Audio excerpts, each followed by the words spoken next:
top scientists at the United Nations say they want you to look at the pictures they have been studying of planet Earth. The air, the water, the soil. Hundreds of scientists saying tonight it is visual proof of global warming and what we all have to do next. ABC's Dan Harris with today's big announcement. Devastating floods in Colorado, heat records in Las Vegas, Superstorm Sandy, melting glaciers, dying coral reefs, declining penguin populations. Today's UN report says we will be seeing much more of these kinds of things in the coming decades as a result of climate change, which, for the first time, they pin with near certainty on us humans. It is extremely likely that changes in our climate system for the past half a century are due to human influence. Rising heat already costs the average American family like the Rieblings of New Jersey in everything from food to air conditioning. But that's nothing, says today's report.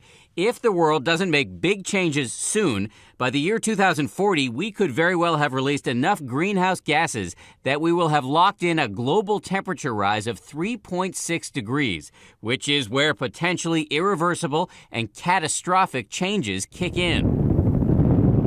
We're talking about an increase in animal extinctions, a drying up of farmland that could lead to massive food shortages, and putting us on a path towards sea level rise that could swallow up parts of major American cities like New York, Miami, and San Diego.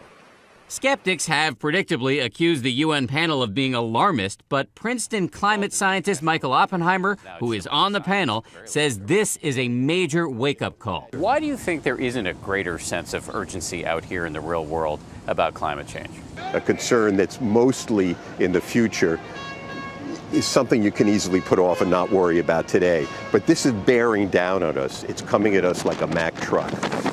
All right, so what kind of changes need to be made and how will they affect you?